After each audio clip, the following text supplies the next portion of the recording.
తెలంగాణలో బీజేపీ అధికారంలోకి రావడం ఖాయమని బీజేపీ జాతీయ ఉపాధ్యక్షురాలు డీకేఆర్ ధీమా వ్యక్తం చేశారు.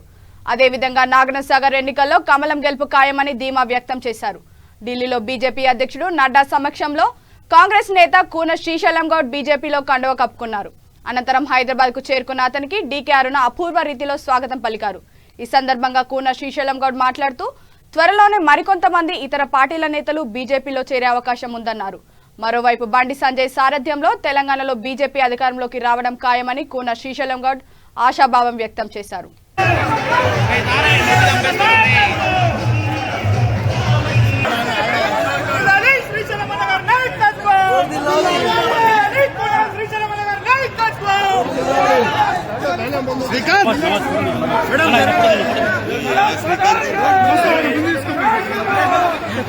ముఖ్య కారణము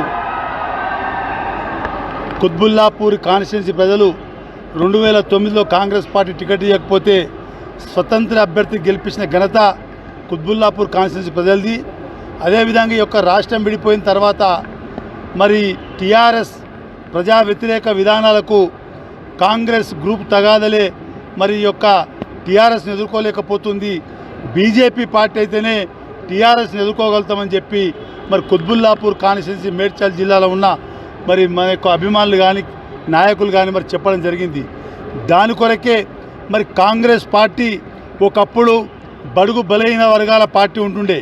ఇవాళ మరి యొక్క బడుగు బలహీన వర్గాలకు కాంగ్రెస్ పార్టీలో మరి ఏ మేరకు స్థానం ఉందో మరి గతంలో ఇప్పుడు పోల్చి చూస్తే అందరికీ తెలుస్తుంది. మరి బీజేపీ పార్టీ ఒకప్పుడు అగ్రకులాల పార్టీ అనేవారు.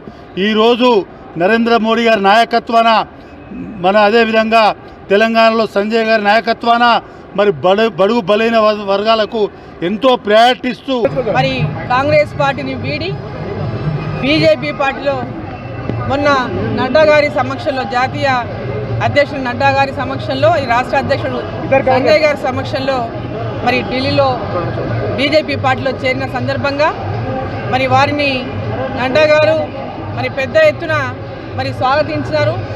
మరి తప్పకుండా శ్రీశైలం గౌడ్ గారు ఒక చేరిక బీజేపీ పార్టీకి హైదరాబాద్ నగరంలోని కుత్బుల్లాపూరే కాదు ఆ యొక్క ప్రాంతాలన్నింటిలో కూడా వారు గట్టిగా బీజేపీ పార్టీని బలోపేతం చేయడానికి కృషి చేయాలని చెప్పి వారిని ఆదేశించినారు.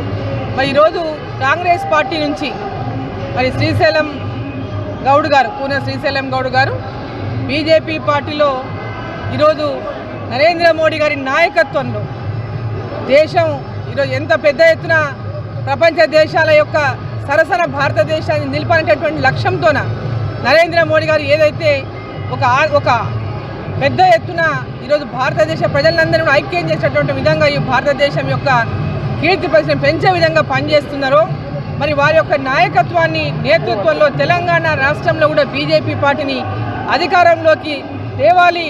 కేసీఆర్కు ఈరోజు ప్రత్యామ్నాయం అంటే కేవలం బీజేపీ పార్టీనే. బీజేపీ పార్టీ వైపు ఈరోజు రాష్ట్ర ప్రజలందరూ చూస్తున్నారు. మొన్న జరిగిన దుబ్బాక ఎన్నికల్లో అసెంబ్లీ గెలవడమే కానీ బీజేపీ, అదేవిధంగా జిహెచ్ఎంసీ ఎన్నికల్లో మరి ఈరోజు పెద్ద